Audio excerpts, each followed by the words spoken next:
पिछले एपिसोड तक हमने देखा वो आत्मा गैंगचॉल पे हावी हो जाता है और उस पर्दे को चीर कर निकलने वाला होता है, तो यूरी जल्दी से मंत्र के शीशे को मोमबत्ती के सामने रख उसके अक्ष से उसकी ताकत कमजोर करने की कोशिश करती है। उसी वक्त किंग को उस ड्रैगन ग्लास की मदद से हमला करने कहती है। देन गैंगचॉल फिर से उन्हें साइड हटाकर उस पर वार करता है और आखिर में वो गायब हो जाता है। यहाँ अंधा बाबा को समझ आ गया है कि फिर से कोई पावरफुल शेमन कुछ रिचुअल करिए जिसकी वजह से उसका काम पूरा नहीं हो पा रहा।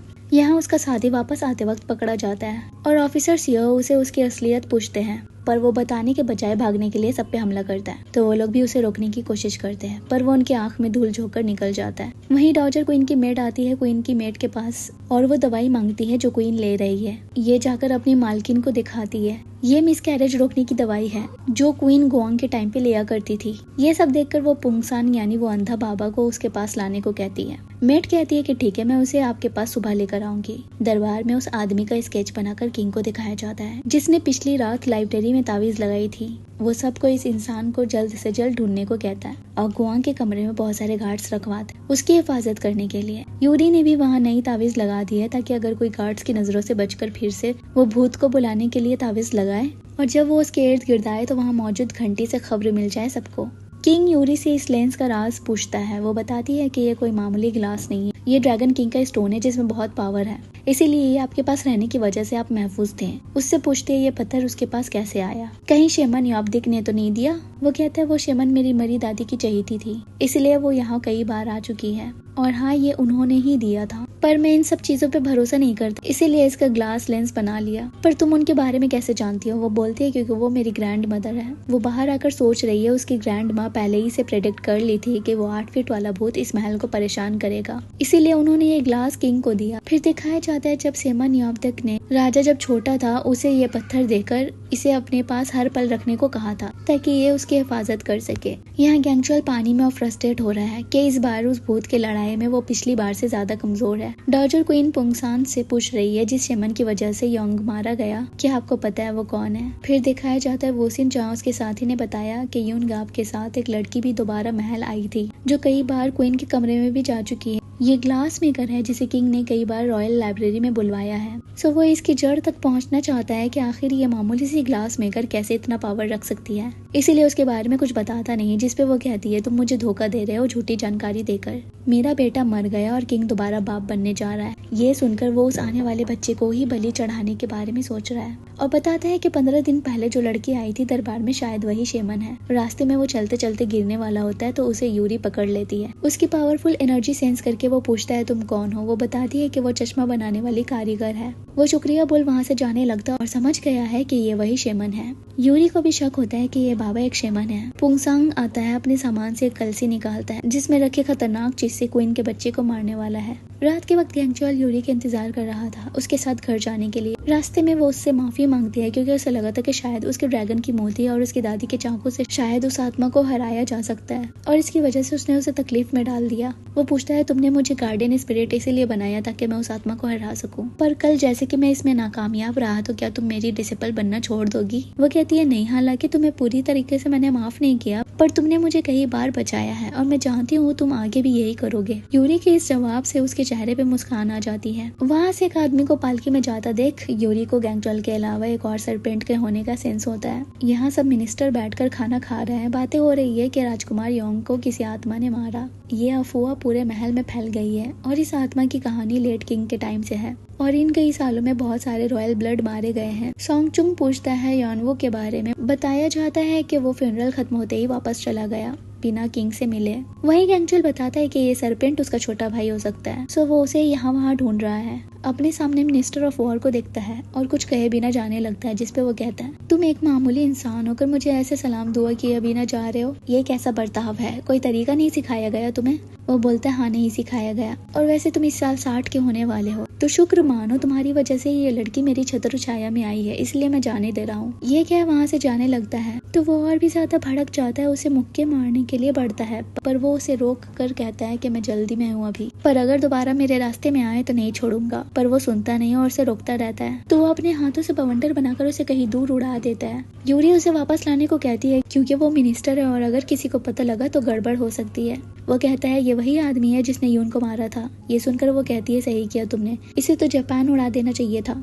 उतने में वहाँ बाकी के लोग आते हैं, पूछते हैं मिनिस्टर कहाँ है। उनकी चीख हमने सुनी। यून को देखकर पूछते हैं क्या तुमने कुछ किया उनके साथ। बाकी के लोग बोलते हैं ये क्या कर सकता है, उन्हें तो मार्शल आर्ट आता है, ये उन्हें हरा नहीं सकता। यूरी बोलती है हाँ हमने भी उनकी आवाज सुनी थी। उतने में उसकी नजर गैंगचॉल के भाई बीबी पे पड़ती है, जो उड़ते हुए आता है और गवर्नर जांग को पीछे से मारकर बेहोश कर देता है। बाकी के गवर्नर उसे ऐसे जमीन में पड़ा देख वहाँ से उठाकर ले जाते हैं। गवर्नर की रूह जो अपनी बॉडी से निकल गई है, बीबी उसे खा लेता है। ये देखकर यूरी के होश उड़ जाते हैं, डर के मारे पीछे भागने लगती है। गैंगचॉल कहता है बीबी तुम आज भी नहीं बदले। वो उसे गौर से देखता है कि आखिर ये इंसान मुझे देख कैसे पा रहा है। सेंस करता है कि ये तो गैंगचॉल है। वो उसे यून के घर ले आता है। बीबी बोलता है जब मुझे खबर मिली जो तुझ से रूहों ने फैलाई थी कि एक बेवकूफ इमोगी एक इंसानी बॉडी में फंस गया, तब तो यकीन नहीं हुआ था मुझे। वो उसका मजाक उड़ाने लगता है तो वो कहता है तुम अपनी देखो, अभी तक ड्रैगन नहीं बने, कितनी रूह और चाहिए तुम्हें। वो कहता है बस और 12, उसके बाद मैं ड्रैगन बनकर आसमान में होऊंगा और तुम्हें आवाज लगाऊंगा। अब चलो यार इस बॉडी से निकलो। वो कहता है मुझे भी इसके अंदर रहने का कोई शौक नहीं है, पर नहीं निकल पा रहा। वो बोलता है हाँ तुम्हें तो पता ही होगा कैसे निकलना है इस बॉडी से, बस इसे मार डालो। औजार दिखा था और इसे अपनी गर्दन पे मार लेने को कहता है, पर ये सब जो यूरी सुन रही थी अंदर आकर उसे रोकती है। बोलती है तुम्हारी हिम्मत कैसे हुई इस बॉडी को मारने की। बीबी कहता है तुम हमें देख सकती हो। वो कहती है हाँ क्योंकि ये मेरा गार्डियन स्पिरिट है और जब तक ये 8 फीट वाले भूत को हराकर इस बॉडी के रूह को बचा नहीं लेता ये इस बॉडी में रहेगा। उतने में यून की माँ आवाज देते हुए आती है। वो जल्दी से अपने कंबल में छुप जाता है। यूरी से बोलता है कि कहने के वो सो गया। वो अंदर आकर यूरी से कहती है कि इसने मेरे महंगे गाड़ी को फिर से टॉयलेट में फेंक दिया और अभी सो रहा है। वो उसे खूब मारती है। थोड़ी देर बाद जब वो बाहर आता है कमरे से तो बीबी पूछता है क्या ये वही लड़की है जिसे तुम फॉलो किया करते, क्या तुम इसके लिए उस भूत से लड़ोगे। हालांकि ये सच है कि एक पावरफुल सोल की प्रेयर से तुम्हें ड्रैगन बनने का दोबारा मौका मिल सकता है, पर तुम्हें पता है ना ये इंसान कितने झूठे होते हैं, अपनी बातों से पलटने में देर नहीं लगाते। वो कहता है मैंने इन इंसानों की दुनिया में रहकर झूठ बोलना भी सीख लिया है। मैं कुछ वक्त के लिए ऐसे नाटक करता रहूंगा और जैसे ही ये लड़की मेरे जाल में फंसेगी तो मैं इस बॉडी को मारकर बाहर आ जाऊंगा और उसे पोजेस कर लूंगा। वो बोलता है अरे ये तो सही, ये बहुत अच्छा प्लान है। यहाँ मिनिस्टर सॉन्गचुन एक जंगल के पेड़ के डाली पे लटका हुआ है और सबको कोस रहा है। उतने में डाली हिलने से वो नीचे गिर जाता है। वहीं गैंगचॉल कमरे में जाते हुए यूरी को दरवाजे के पास देख फिर से लाल होने लगता है। उसके जाने के बाद वो बीबी से पूछता है क्या जब तुम अपने शिकार को खाते हो तो उसे नोटिस करते हो, उसके पास होने से दिल धड़कने लगता है, उसे छूने का मन होता है क्या। वो कहता है नहीं मैं ये सब नहीं करता। वो बोलता है पर पता नहीं यूरी के आसपास होने से अंदर से जलन होता है, कभी कभी तो उसे जिंदा खा जाने को जी करता है। वो पूछता है क्या बाकी के इंसानों के लिए भी ऐसा लगता है, तुम्हें देखना चाहिए क्या दूसरे इंसान के साथ भी ऐसा होता है या बस यूरी के साथ। यहाँ इंसान अपनी मेट के साथ वो पौधा लौटाने के लिए आई है जो यून ने उसे रास्ते में पकड़ा दिया था। अचानक से यून से टकरा जाती है। वो उसे पकड़ लेता है और सोचता है क्यों ना इस पे ही चेक कर लूं और उसके लिप्स को छूने लगता है। उसे तो कुछ महसूस नहीं होता पर इंसान फुल फीलिंग लेने लगती है।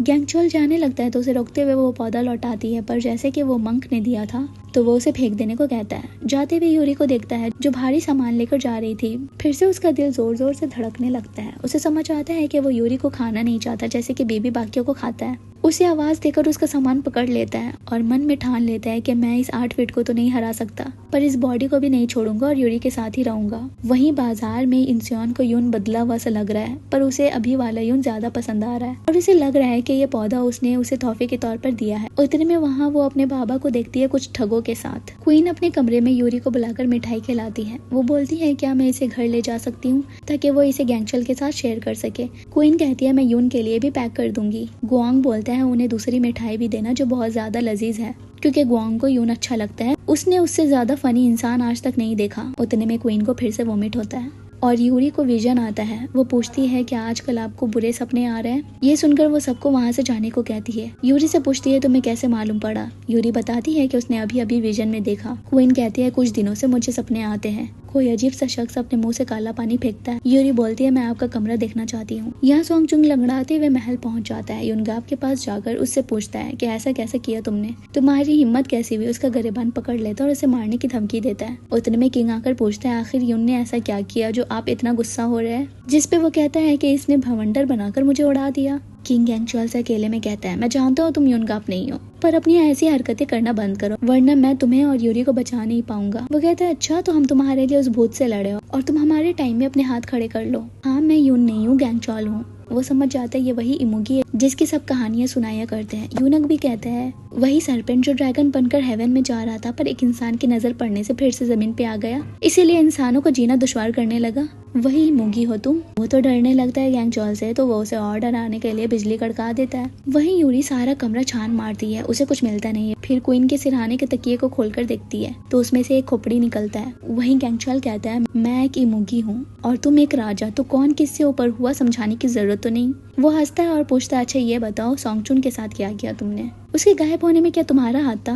वो कहता है, वो बहुत बोल रहा था इसीलिए मैंने उसे उड़ा दिया। इस बात से तो किंग की हंसी छूटने लगती है। उतने में मेड आकर किंग को बुलाती है और वो खोपड़ी देखते हैं। क्वीन की मेड ये भी बताती है कि क्वीन पेट से है, पर ये बात 8 फीट वाले भूत के कारण छुपाई। ये सुनकर यूरी खोपड़ी को और अच्छे से देखने लगती है और उसमें से एक मंत्र वाला कागज निकलता है जो राख से लिखी हुई थी। यूरी बताती है कि वही शख्स का काम है जिसने पहले भी ये किया है और ये मंत्र देखने से लग रहा है कि ये क्वीन के पेट में पल रहे बच्चे को मारने के लिए लिखा गया है। किंग क्वीन की सभी मेड और कोर्ट लेडी को अरेस्ट करने का हुक्म देता है। सबके जाने के बाद यूरी ऑफिसर सीओ से कहती है, मैं इस खोपड़ी में कैद आत्मा को देखना चाहती हूँ। अपनी दादी के शेमन का आईना निकालती है जो स्पिरिट को रिफ्लेक्ट करता है, उसमें से वो भूत बाहर आ जाता है। गैंगचॉल उसे शेमन का चाकू से रोकता है। यूरी उसे सरेंडर करने को कहती है पर वो पानी से भाग जाता है। वो लोग समझ जाते हैं कि पानी वाला भूत है। वो लोग उसके पास जाते हैं। यूरी उसे भोग डालती है पानी में खुद को बांधकर। वो भूत उसे रस्सी से टानने लगता है। गैंगचॉल भी उसे पकड़ लेता, ज्यादा अंदर तक जाने नहीं देता, उसे बचाता है। उतने में वो भूत उसके पैर पे काट लेता है और उस पे झपटता है तो यूरी उस पे चाकू से वार करती है और वो यूरी को पकड़ लेता है और उस पे वही काला पानी की उल्टी कर देता है।